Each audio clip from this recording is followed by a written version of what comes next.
Hello guys, welcome back to my channel. This is advocate Abhya. तो जैसा हम लोगों को पता है कि न्यू क्रिमिनल लॉज जो है वो इन्फोर्स हो चुके हैं और पहले एफआईआर भी ऑलरेडी रजिस्टर हो चुकी है। तो यहाँ पे आज के हम वीडियो में ये देखेंगे कि एफआईआर रजिस्टर करने का प्रोसेस क्या है न्यू क्रिमिनल लॉ में, क्योंकि काफी चेंजेस हमें देखने को मिले हैं। अगर हम न्यू क्रिमिनल लॉ की बात करें तो कुछ चेंजेस हैं जहां पे हमें पता चलता है कि रजिस्ट्रेशन या फिर लॉजिंग ऑफ एफआईआर किस प्रोसेस के थ्रू की जाएगी। तो हम देखते हैं कि क्या प्रोसेस है एफआईआर लॉन्च करवाने का, एफआईआर रजिस्टर करवाने का क्या प्रोसेस है न्यू क्रिमिनल एक्ट में। So recently our home minister Amit Shah ji said ये जो क्रिमिनल लॉज है इसका प्रोसेस इम्प्लीमेंट करने में एटलीस्ट 3 से 4 साल लगेंगे। बट वंस इट्स डन, एक बार जब इम्प्लीमेंटेशन नॉर्मल प्रोसेस में, नॉर्मल रूटीन में हो जाएगी by the authorities, by the public and by the courts, तो उसके बाद एफआईआर से लेकर चाहे सुप्रीम कोर्ट तक केस क्यों ना जाए, justice with in 3 years deliver किया जाएगा। मतलब फास्ट ट्रैक प्रोसीजर अपनाया जाएगा, fast track justice delivery system होगा। जैसे कहते हैं ना, justice delayed is justice denied. इस रिपरकशन को ओवरकम करने के लिए जो क्रिमिनल लॉज हैं ये बहुत ही ज्यादा इफेक्टिव हैं। सो मिस्टर अमित शाह सेड कि इस बार जो क्रिमिनल लॉज हैं उसमें जस्टिस को प्रायोरिटी दी जाएगी, ना कि पनिशमेंट को। जैसा हमने देखा कि बीएनएस है भारतीय न्याय संहिता, तो न्याय पे फोकस ज्यादा है। और पहले क्या था, इंडियन पीनल कोड, पीनल मतलब पनिशमेंट पे ज्यादा फोकस था। तो इन्होंने ये कहा कि इस बार जस्टिस को फोकस दिया जाएगा, ना कि पीनल को। हम देखेंगे कि पुराना जो सिस्टम था वहां पे एफआईआर कैसे रिकॉर्ड होती थी, अब क्या चेंजेस आए हैं नए सिस्टम के अंदर। तो पहले क्या होता था कि किसी भी स्पॉट पे अगर कोई क्राइम होता था तो उस स्पॉट पे पुलिस जाती थी या फिर कंप्लेनेंट को पुलिस थाने जाना होता था। अभी तक ये प्रोसेस सेम है, अभी भी ऐसा ही है कि स्पॉट पे पुलिस जाएगी या फिर कंप्लेनेंट पुलिस स्टेशन जाएगा। सेकेंड थिंग, यहाँ पे क्या होता है कि उसके बाद पुलिस डायरी में पुलिस डेली डायरी रिकॉर्ड करती है। वो एफआईआर नहीं होती, वो एक जनरल स्टेटमेंट होती है कि आज के दिन में क्या क्या कंप्लेंट्स हैं, किन्होंने कंप्लेंट्स करी है। उसके बाद क्या होता है कि कंप्लेनेंट जो है वो एक रिटन स्टेटमेंट देता है। पहले भी ऐसा होता था, अभी भी ऐसा होता है कि रिटन स्टेटमेंट कंप्लेनेंट को देनी है। अब जो चेंज आया है वो ये आया है कि जब कंप्लेनेंट रिटन स्टेटमेंट देगा तो पुलिस को रिटन स्टेटमेंट जो है वो अपलोड भी करनी पड़ेगी। उसको जो है वो पुलिस सॉफ्टवेयर जो है उस पर इमीडिएटली उसको अपलोड करना होगा। उसके बाद इनिशियल इन्वेस्टिगेशन होगी, पुलिस जो है वो क्राइम सीन पर जाएंगे, इन्वेस्टिगेट करेंगे। ये अभी तक सेम प्रोसीजर है। उसके बाद एक और चीज है, जब भी कंप्लेनेंट क्राइम सीन पर जाएंगे तो ऑडियो वीडियो रिकॉर्डिंग की जाएगी। पहले ऐसा था कि ये मैंडेटरी नहीं था, बट अभी मैंडेटरी है। और जितने भी विटनेसेस हैं उनकी भी स्टेटमेंट वीडियो रिकॉर्डिंग के थ्रू ही रिकॉर्ड की जाएगी।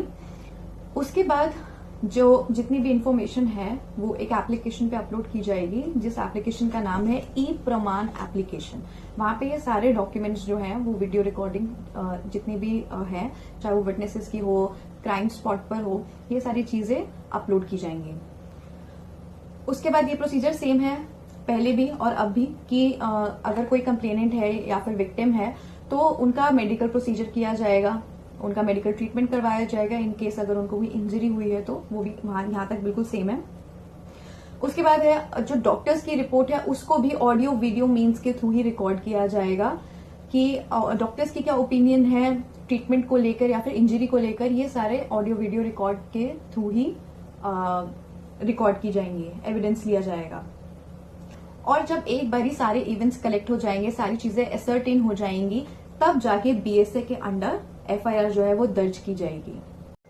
तो अब बेसिकली जो मेजर चेंजेस आए हैं एफआईआर लॉन्च के प्रोसेस में वो ये है कि जितनी भी चीजें हैं वो इलेक्ट्रॉनिकली अपलोड की जाएंगी और इलेक्ट्रॉनिक एविडेंस एक हमेशा रहेगा। मतलब एक डिजिटल चेंज आया है। जैसे कंप्लेनेंट की कोई भी कंप्लेंट है उसको भी डिजिटली रिकॉर्ड किया जाएगा, क्राइम स्पॉट पे भी ऑडियो वीडियो रिकॉर्डिंग होगी, डॉक्टर्स की ओपिनियन भी ऑडियो वीडियो से ली जाएगी। उसके बाद एफआईआर की कॉपी भी दी जाएगी कंप्लेनेंट को। तो जो सबसे पहले एफआईआर रजिस्टर की गई है अंडर बीएनएस, वो एक दिल्ली पुलिस द्वारा एक स्ट्रीट वेंडर के अगेंस्ट की गई है, जहां पे वो जो स्ट्रीट वेंडर है he is just a 19-year-old गाय। तो ऑपोजिशन का ये कहना था कि Delhi police specially deliberately target कर रही है पुअर पीपल को, जिसपे अमित शाह जी ने कहा कि वो एफआईआर अब क्वैश हो चुकी है।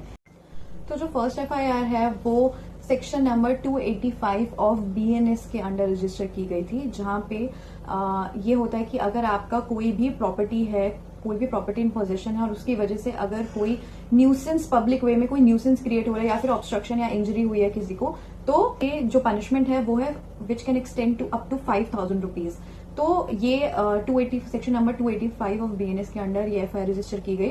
तो जैसा कि ये पहली एफआईआर रजिस्टर की गई थी, तो ये पब्लिकली एफआईआर जो है वो रिलीज हो गई और इसके ऊपर ऑपोजिशन ने काफी ज्यादा क्रिटिसिज्म किया कि दिल्ली पुलिस ने स्पेशली एक स्ट्रीट वेंडर पुअर पीपल को टारगेट किया है, जिस पर अमित शाह जी ने ये फैसला दिया कि एफआईआर को क्वैश किया जाना चाहिए। तो बेसिकली जो दिल्ली वाली एफआईआर थी वो क्वैश हो गई है।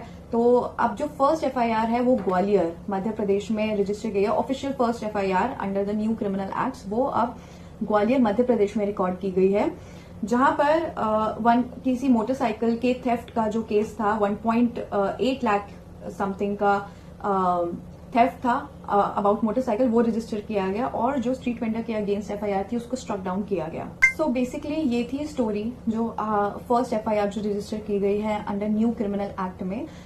तो एक्चुअल स्टोरी ये थी, वैसे हर जगह यही है कि दिल्ली में फर्स्ट एफआईआर रजिस्टर हुई है, बट एक्चुअली दिल्ली वाली में फर्स्ट एफआईआर हुई थी रजिस्टर बट वो क्रैश कर दी गई थी। सो बेसिकली जो सेकंड जो एफआईआर रजिस्टर की गई थी ग्वालियर इन मध्य प्रदेश वाली, वो अब फर्स्ट एफआईआर होगी क्योंकि फर्स्ट एफआईआर जो दिल्ली वाली थी वो क्रैश कर दी गई है।